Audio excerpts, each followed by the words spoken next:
परमेश्वर, तूने मुझे क्यों छोड़ दिया? तू मेरी पुकार से और मेरी सहायता करने से क्यों दूर रहता है? मेरा उद्धार कहाँ है? हे मेरे परमेश्वर, मैं दीन पुकारता हूँ, परंतु तूने इस्राएल की स्तुति के सिंहासन पर विराजमान है, तू तो पवित्र है। हमारे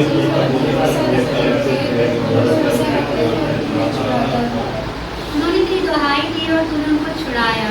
वे तुझी पर भरोसा रखते थे और कभी लज्जित न हुए।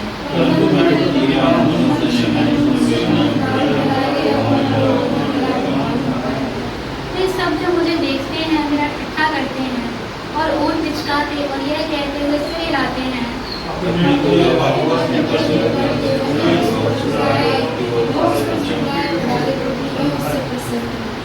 परंतु तू ही ने मुझे गर्भ से निकाला। जब मैं दूध पीता बच्चा था तब ही से तूने मुझे भरोसा रखना सिखाया।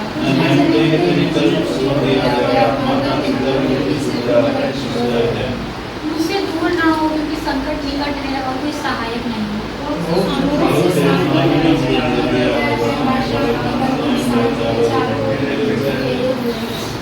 वे फाड़ने और गरजने वाले सिंह के समान मुझ पर अपना मुंह पसारे हुए हैं।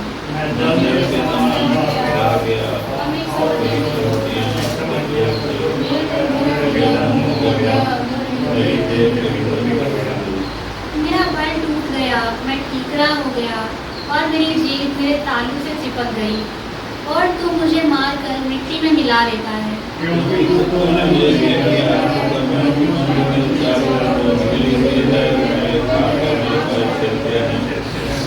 मैं अपनी सब हड्डियां गिन सकता हूँ, वे मुझे देखते और निहारते हैं।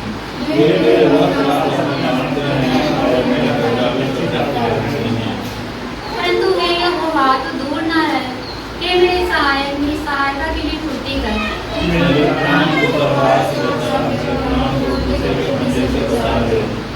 मुझे सिंह के मुंह से बचा। हाँ, जंगली सांडों के सींगों में से तूने मुझे बचा लिया है।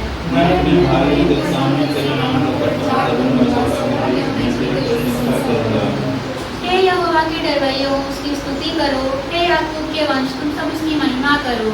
हे इस्राएल के वंश, तुम उसका भय मानो।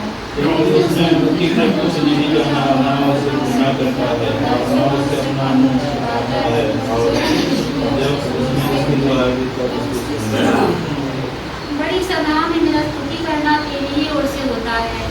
मैं अपने प्राण को उससे भय रखने वालों के सामने पूरा करूँगा।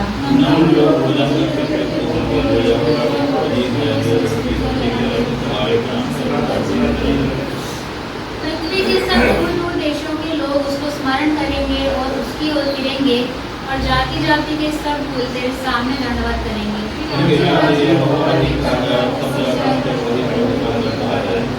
पृथ्वी के सब निष्कुश लोग भोजन करके दंडवत करेंगे। वे सब जो मिट्टी में मिल जाते हैं और अपना प्राण नहीं बचा सकते, वे सब उसी के सामने घुटने टेकेंगे।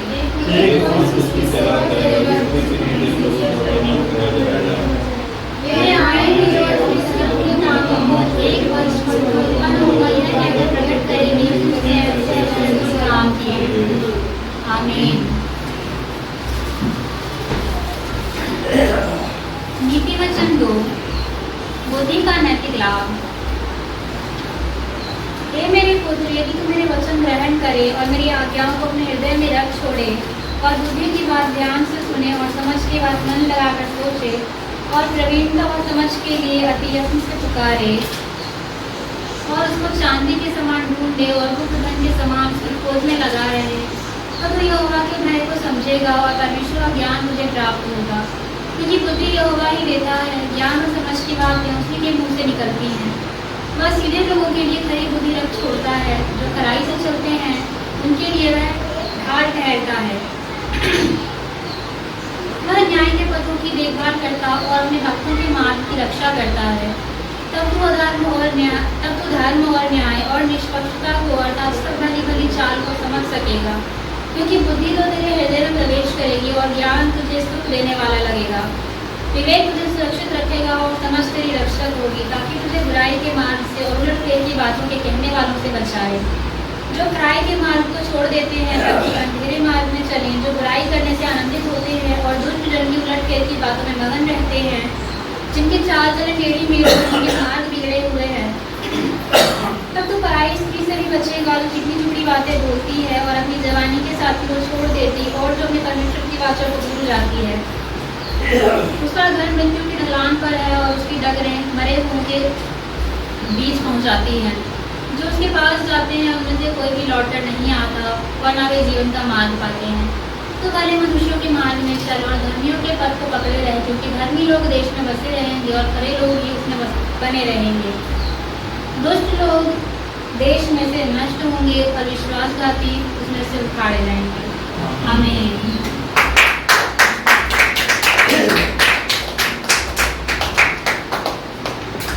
लूका की किताब इसकी 8 अध्याय पढ़ सकते हैं। आंधी को शांत करो। फिर एक दिन वह और उसके चेले नाव पर चढ़े और उसने उनसे कहा, आओ झील के पार चले। अतः उन्होंने नाव खोल दी, पर जब नाव चल रही थी तो वह सो गया और झील पर आंधी आई और नाव पानी से भरने लगी और वे जोखिम में थे। तब उन्होंने पास आकर उसे जगाया और कहा, स्वामी स्वामी, हम नाश हुए जाते हैं। तब उसने उठकर आंधी को और पानी की लहरों को डांटा और वे थम गए और चैन हो गया। तब उसने उनसे कहा, तुम्हारा विश्वास कहाँ था? पर वे डर गए और अचंभित होकर आपस में कहने लगे, यह कौन है जो आंधी और पानी को भी आज्ञा देता है और वे उसकी मानते हैं। आमीन।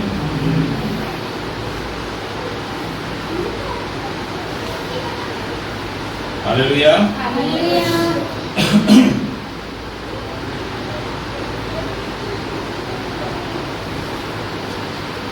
आप सबने वचन सुना?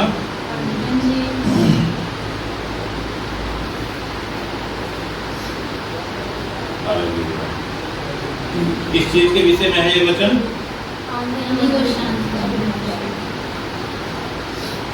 हालेलुया। ये आंधी के विषय में है या परमेश्वर के सामर्थ्य के विषय में है या परमेश्वर के प्रेम के विषय में है? हालेलुया।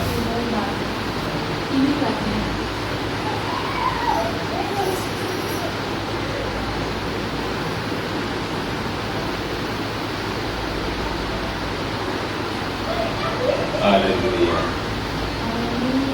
क्या लिखा है? आंधी को शांत करना। हालेलुया।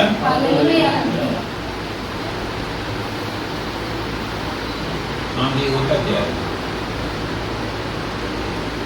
मैं एक सवाल पूछता हूँ आप सबसे कि हमारे नजर में आंधी होता क्या है?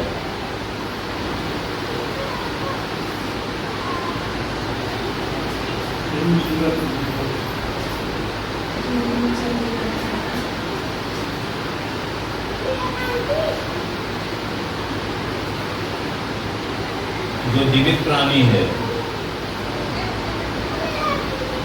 वो हमेशा एक नॉर्मल कंडीशन चाहता है,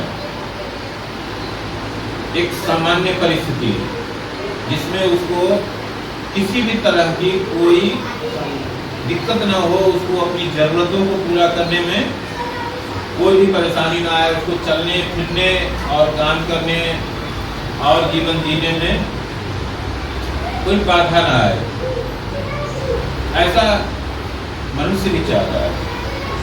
हालेलुया। जब उसमें खलल आती है ना, जब उसमें बाधा आता है ना, तो क्या होता है? हमें तकलीफ होता है। चाहे कोई भी हो, कोई दूसरा जानवर है तो उसको भी तकलीफ होता है, लेकिन मनुष्य की आवश्यकताएं सबसे ज्यादा है। इसलिए मनुष्य के जीवन में हमेशा कोई ना कोई रुकावट का सिलसिला लगा ही रहता है। हालेलुया।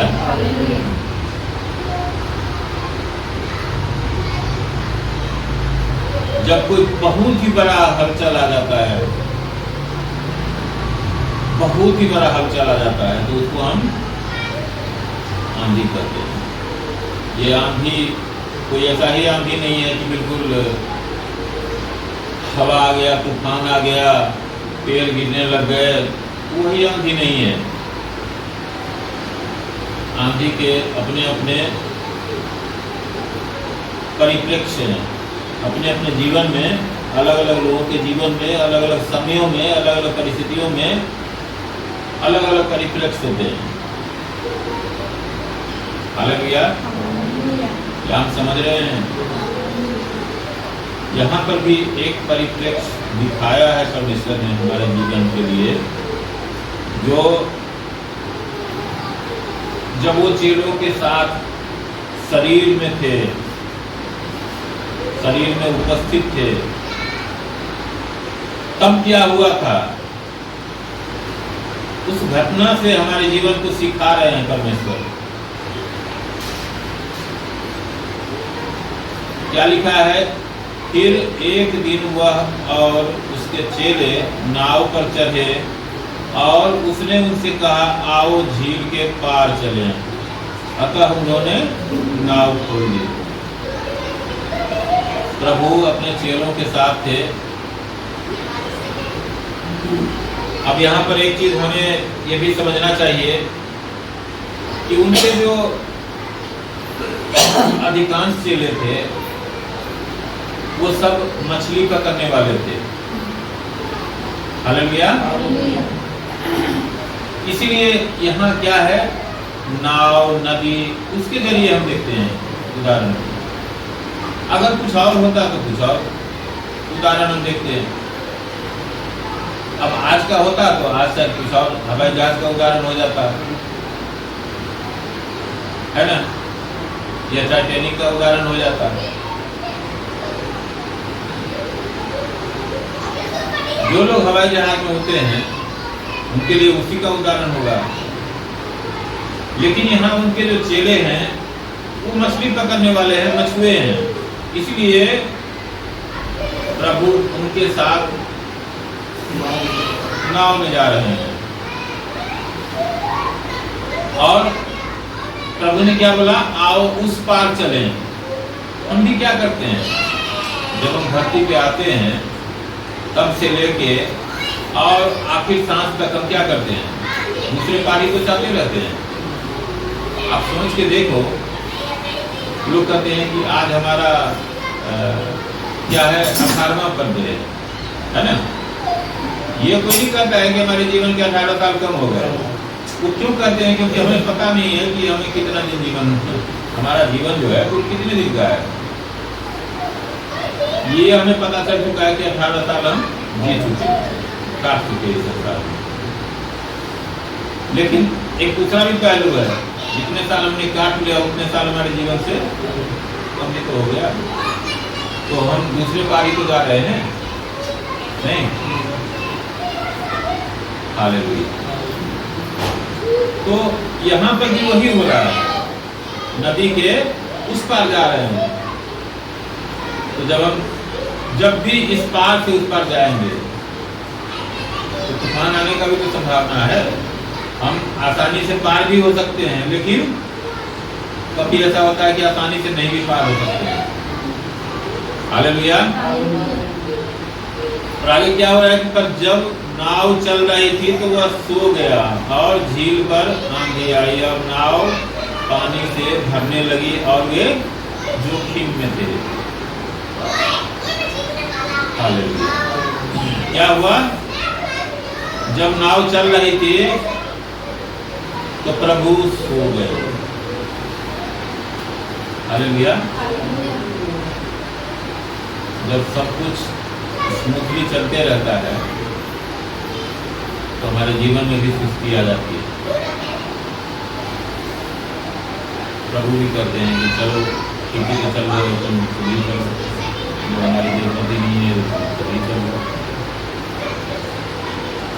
तो प्रभु क्या करते हैं? चुपचाप देखते रहते हैं। आप जिसके भी जीवन को देख लो, पूरे पवित्र शास्त्र में जो है ना, पता नहीं कितने लोगों के उदाहरण हैं।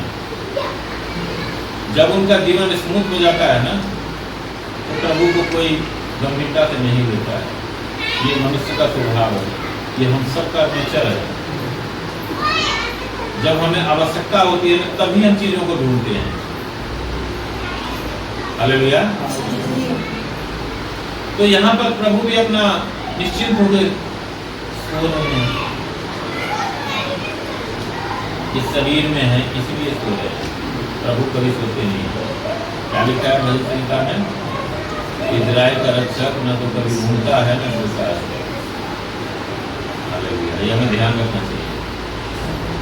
लेकिन सोने का मतलब ये है कि प्रभु एक तरह से न्यूट्रल हो गए, है ना। और यहाँ पर क्या हो रहा है? झील पर आंधी आई। जैसे ही प्रभु सोए झील पर आंधी आई।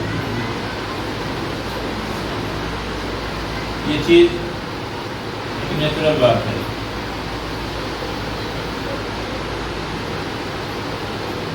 जब प्रभु का साथ छूट जाता है ना, तो जीवन में आंधी तूफान सब कुछ आने लग जाता है। लेकिन एक चीज हमें ये भी ध्यान रखना चाहिए, प्रभु कहीं दूर नहीं होते, हम दूर हो जाते हैं, हम मानसिक रूप से दूर हो जाते हैं, है ना। प्रभु तो हर जगह है, इसीलिए तो जहां भी हम उनको पुकारते हैं वहीं पर हम उनके प्रेजेंस को देखते हैं, उनके सामर्थ्य को हम महसूस करते हैं। लेकिन जब हम उनको गंभीरता से नहीं लेते हैं तो वो भी हमें अपने हाथ पर ही रहने देते हैं। ये एक स्वाभाविक बात है, आदि अनादि काल से यही होता है और यहाँ पर भी यही हो रहा है।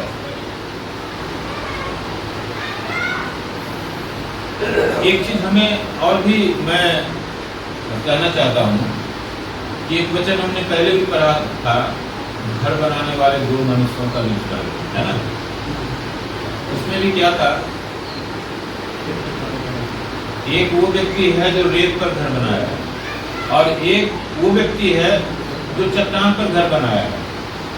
आंधी तूफान बाढ़ सब कुछ दोनों के जीवन में आता है, दोनों के घर से टकराता है। वो ये नहीं है कि जो पत्थर पे घर बनाया है उससे नहीं टकराएगा।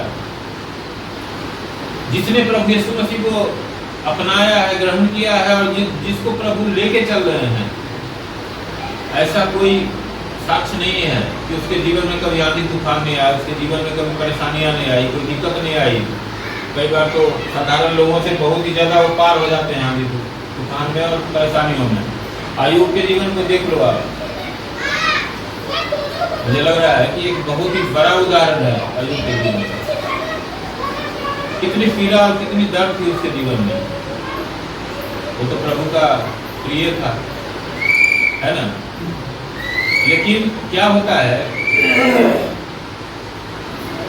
कि जो प्रभु के प्रिय नहीं है या जो प्रभु के साथ नहीं चलना चाहता है, उसके जीवन में जब आंधी तूफान आता है तो उसको कोई संभालने वाला नहीं मिलता है। लेकिन जिसके जीवन में प्रभु हैं तो उसके ऊपर हमेशा वो सामर्थ्य हाथ रहता है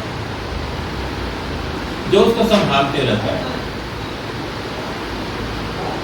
हालेलुया। यहाँ पर भी वही हो रहा है, झील पर आंधी आई और नाव पानी से भरने लगे हुए जोखिम में थे। कौन जोखिम में थे? जो उनके चेले थे, प्रभु को अपना सो रहे थे, उनके चेले चिल्लाने लगे क्योंकि नाव में पानी भरने लग गया और बाहर आंधी तूफान जोर था, तो नाव पलटने का भी डर था, डूबने का तो डर था ही, पानी भरने लग गया था। तब उन्होंने पास आकर उसे जगाया और कहा, स्वामी स्वामी हम नाश हुए जाते हैं। तब उसने उठकर आंधी को और पानी की लहरों को डांटा और वे थम गए और चैन हो गए। सोचने की बात यह है कि हमारे जीवन में भी जब भी आंधी तूफान और हम परेशानियों को देखते हैं तो हमें किसका दरवाजा खटखटाना है? यहाँ पर क्या कर रहा है? उसी नाव में तो है प्रभु, प्रभु को छोड़ के फिर चले गए। वो अपने वादे से कभी नहीं मुकरता। उसने वादा किया हुआ है कि मैं ना तुझे छोड़ूंगा ना त्यागूंगा। इसलिए वो छोड़ के और त्याग के नहीं जाते कभी। हम अपनी गलतियों से गिर जाते हैं, हम कभी पाप में गिर जाते हैं, कभी बुराइयों में गिर जाते हैं, कभी कोई परीक्षा का ही समय आ जाता है, कभी कोई साधना ही हम पर पड़ने लग जाती है, कभी हम प्रभु से थोड़ा बाहरी चकाचौंध को देख के जो है प्रभु को हम छोटा समझने लग जाते हैं। बहुत सारी बातें हैं जिसके कारण क्या होता है कि हम प्रभु से दूर होने लग जाते हैं। हमारा जो तवज्जो है, हमारा जो कंसंट्रेशन है वो प्रभु से हटने लग जाता है। तो जब आप देखो, एक सिंपल सी बात है, कहीं ना कहीं तो हमारा मन रहेगा ना। अगर इधर नहीं रहेगा तो इधर रहेगा, कहीं ना कहीं रहेगा जरूर। आंख हमारी खुली है ना, तो हम देखेंगे जरूर कुछ, चाहे हम दीवार को ही देखें। हमारे कान हैं तो हम सुनेंगे जरूर, चाहे अच्छी बातें सुने चाहे बुरी बात सुने, लेकिन सुनेंगे जरूर। अगर हम अच्छी बात नहीं सुनते हैं तो फिर या तो आलतू फालतू सुनेंगे या बुरी बात सुनेंगे। इसी तरह से हमारा ध्यान अगर प्रभु पे नहीं है तो कहाँ होगा? बिल्कुल ये स्वाभाविक बात है कि दूसरे तरफ जो है ना विरोधी दल है, उसी के किसी पसारे पर हमारा ध्यान जाएगा। और जब भी उसके पसारे पर ध्यान जाएगा तो वो खुश होगा, हाँ बहुत अच्छा है, हाँ बेटा हम तो तुम्हारे इंतजार में यहाँ हैं।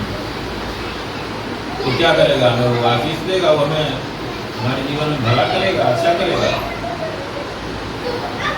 अय्यूब के जीवन में जब आया तो क्या करने के लिए आया था? अय्यूब को बढ़ाने के लिए आया था? नहीं आया था ना बढ़ाने के लिए। वो तो उसके बाल बच्चों को खत्म कर दिया, उसके जो खेत खलिहान थे सारा आग गिर गया उस पर, सारा जला के खत्म कर दिया। उसके जो इतने पशु थे जो उस समय में धन वही माना जाता था, पशु को जो है उसके दूसरे जो राजा महाराजा थे वो सब हाथ के ले गए दूसरे नगर से। दूसरी बार जब आया तो क्या किया? बस एक शरीर बचा हुआ था, उस पर भी जो है उसने ऐसा तेजाब डाल दिया कि उसका शरीर ही गल गल के गिरने लगा।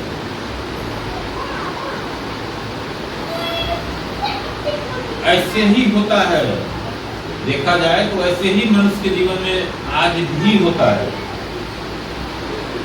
ये पवित्र शास्त्र इसीलिए लिखे गए हैं कि ताकि हम समझ सके कि किस तरह से परमेश्वर किस तरह से काम करते हैं, और परमेश्वर से दूर होने के बाद क्या होता है और परमेश्वर से नजदीक होने के बाद क्या होता है। बाकी तो हजार चीजें हैं, लेकिन कुल मिला के जो मुझे समझ में आता है वो यही आता है।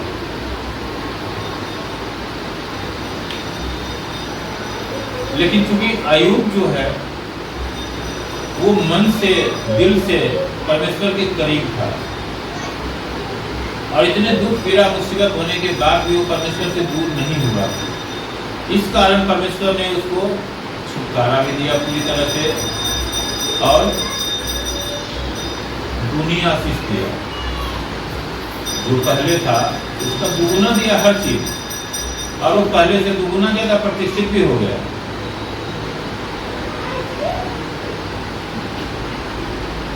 आप यूसुफ को देख लो,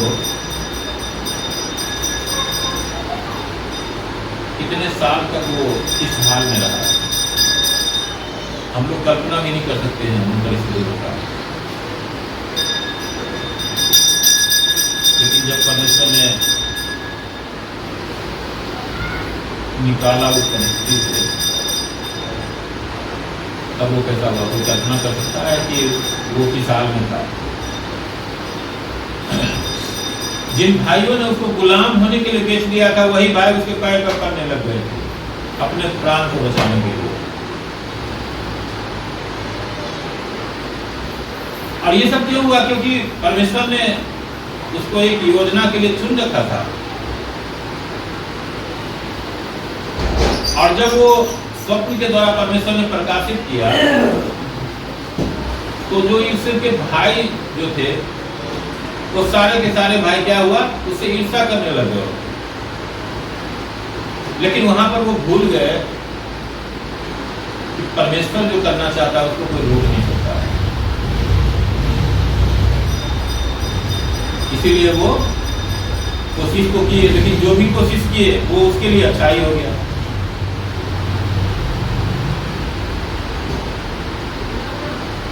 हालेलुया।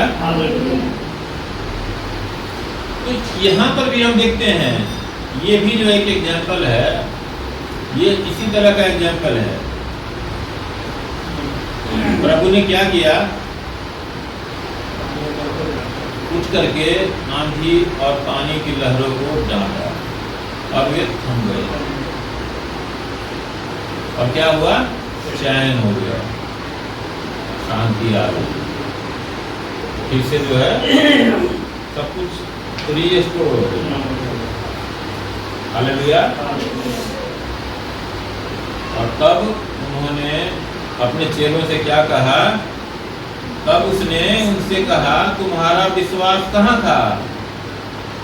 पर वे डर गए और अचंभित होकर आपस में कहने लगे, यह कौन है जो आंधी और पानी को भी आज्ञा देता है और वे उसकी मानते हैं। यहाँ सोचने वाली बात यह है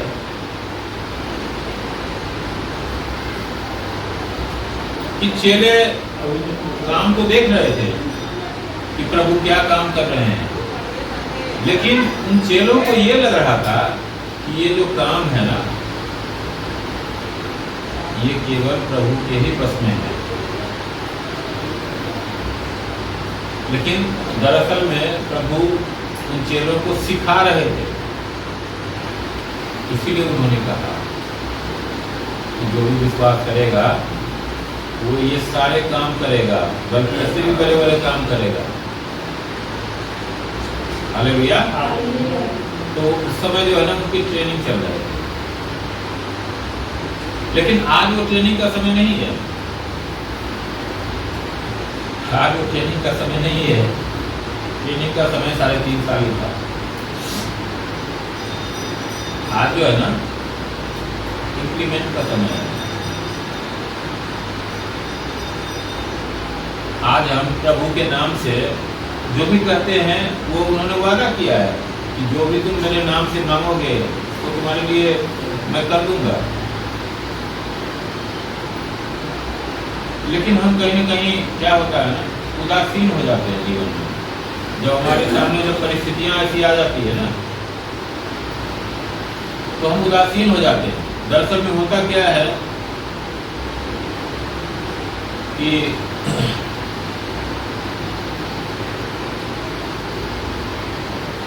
आजकल जो है ना, एक सिस्टम है, एक पैटर्न है। प्रभु यीशु मसीह के पास मुझे लग रहा है जो ज्यादातर लोग क्यों आते हैं, आप नजर उठा के देख लो तो किसी का क्या है कि ऐसी कोई बीमारी है जो डॉक्टरों ने बोला कि नहीं, अब जो है ना ये कोई मेडिकल साइंस में ऐसा कुछ नहीं है जो जिसे ठीक हो जाए। तो डॉक्टर भी लास्ट में कहता है कि अब अपने प्रभु को याद करें, वही कोई चमत्कार करें तो करें जो अब मेडिकल साइंस में कुछ नहीं होता। तो उसको लगता है कि अब जो है हमें डॉक्टर तो बचा नहीं सकती, दवाइयां तो बचा नहीं सकती है, तो वो चंगाई के लिए आता है प्रभु के पास। किसी को क्या है कि वो कर्जे में इतना ज्यादा दबा हुआ होता है कि उसको कहीं कोई रास्ता नहीं नजर आता है, चारों तरफ से घिरा हुआ होता है। तो कोई आकर के उसको बताया कि देखो अगर प्रभु के पास जाओगे ना तो तुम्हारे जो है ना इस सबसे छुटकारा मिल जाएगा, तो वो इसके लिए आता है। किसी को क्या है तो ऐसे मुकदमेबाजी चल रहा है, मतलब अब देख लो तो कारण तो संसारिक ही होते हैं।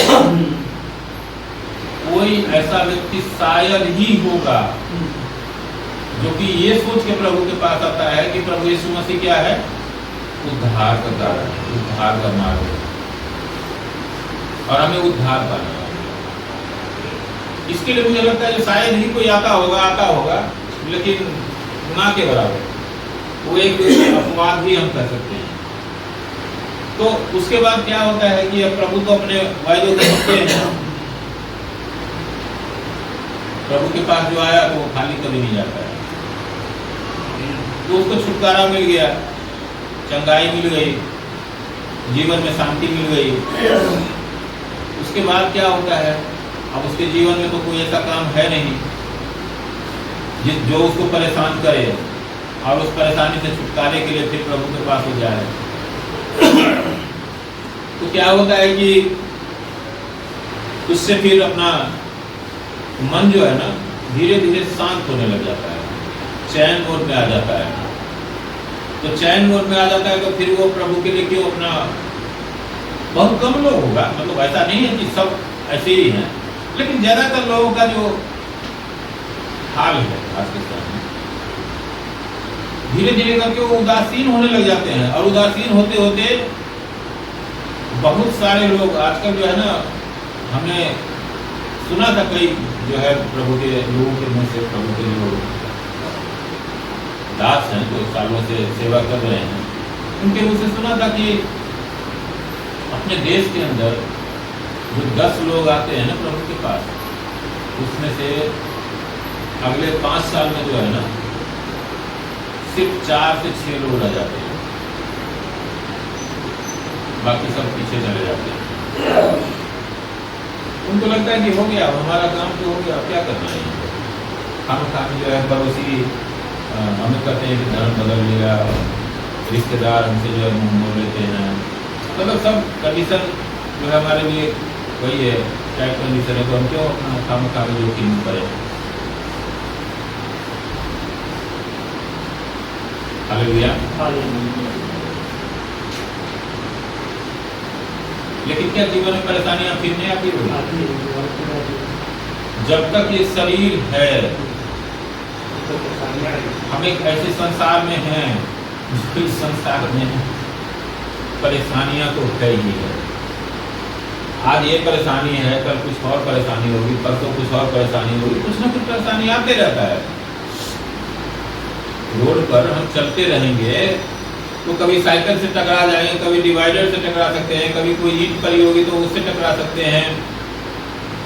हमें नहीं पता है कि हम किस किस चीज से टकराने वाले हैं। रोड पर नहीं चलेंगे तो हो सकता है नहीं टकराएंगे। लेकिन हमने तो आज बहुत साल पुरानी बात बता रहा हूँ, एक कहानी बता रहा हूँ, घटना। पटना में एक हवाई जहाज उड़ा और लोग अपने घरों में सो रहे थे, उस बिल्डिंग पे जाके गिर गया। और अभी पिछले साल गुजरात में आपने देखा है क्या हुआ, वो डॉक्टर सब जो है खाना खाने जा रहे थे, कभी सोचा होगा उन्होंने कि ऐसा हमारा हाल होगा। उनका तो हवाई जहाज से कोई लेना देना भी नहीं था, लेकिन सबको लेके डूब गए। तो इसलिए हम ये भी नहीं कह सकते हैं कि कोई घर में ही बैठा रहे तो उसके साथ मुसीबतें नहीं आएगी, क्योंकि संसार ही मुसीबतों का घर है। इसीलिए परमेश्वर उद्धार और अनंत जीवन की बात करते हैं, इसीलिए स्वर्ग के राज्य की बात करते हैं। स्वर्ग के राज्य का मतलब ही है कि वो राज्य जहां पर आंसू नहीं होंगे, जहां पर दुख नहीं होगा, जहां पर हिंसा नहीं होगी। लिखा है ना यशायाह की किताब में कि प्रभु ने बोला कि वहां पर क्या होगा, शेर और बकरी दोनों एक ही साथ पानी पिएंगे, दोनों एक साथ खेलेंगे। ये है स्वर्ग के राज्य का मतलब। अभी यहाँ धरती पर क्या ऐसा होगा? शेर बकरी को रहने देगा कभी? इंसान नहीं रहने देते हैं। यहाँ चाहे कोई भी जीव हो, हर एक जीव जोखिम में है। यहाँ पेड़ पौधे तक जोखिम में है। आप देखो एक आंधी आती है, बड़े बड़े पेड़ जो 50 साल 100 साल 150 200 साल पुराने जो पेड़ पौधे हैं, उनकी डालियां टूट के गिर जाती है, कई बार पेड़ ही उखड़ जाते हैं। कितने ऐसे ऐसे द्वीप हैं जो आज से 50 साल पहले थे, अब उनका खात्मा हो चुका है, वो पानी में डूब चुके हैं समुद्र में। तो ऐसा है। हर दिन हर समय बदलाव होते रहता है धरती पर। कुछ अच्छे भी होते हैं, कुछ बुरे भी होते हैं। आज हमें उसका अच्छा परिणाम लगता है तो हम उसको अच्छा कहते हैं, कल जो है उसकी बुराई नजर आने लग जाती है तो हमें दिखता है कि वो कितना बुरा है। अब एक तरफ देखो आप, जब ये गाड़ी का खाने और सब चीज जब बन रहा था तो हम लोग क्या कर रहे थे कि औद्योगिक क्रांति हुई है ना। पेड़ जब काटे जा रहे थे बेतहाशा तो हम उधर ध्यान ही नहीं देते थे। अरे कोई नहीं, इतने पेड़ पौधे कभी जगह खुले हो तो क्या होगा, लोगों को नौकरी मिलेगा, कल कारखाने खुलेंगे, ये गाड़ियों की लाइन लग गई तो हाँ देश तरक्की कर रहा है। लेकिन जब हमारे सांस पर संकट आ गया, जब ऑक्सीजन शुद्ध ऑक्सीजन के लिए लोग तड़पने लग गए, हमने देखा था 2021 में कोरोना में क्या हुआ था, लोग सांस के लिए ही तड़प रहे थे ना। पैसे ले लेकर लोग सड़क पर भाग रहे थे लेकिन उनको ऑक्सीजन नहीं मिल रहा था। लाखों करोड़ों लोग मर गए थे ऑक्सीजन के लिए ना। तो ये सारी चीजें हैं, ये संकट जो है जब तक हम इस संसार में हैं, एक जाता है दूसरा आता है, दूसरा जाता है तीसरा आता है, कभी खत्म नहीं होता। लेकिन बस यही है कि जिसका भरोसा उस परमेश्वर पर है, परमेश्वर उसको बचाएंगे। जैसे यहाँ पर आंधी को डांटा प्रभु ने और वो शांत हुआ और चैन आ गया उनके चेलों को, वैसे ही हमारे जीवन में भी हमेशा होता रहता है। वो हर एक परिस्थिति से बचाते हैं।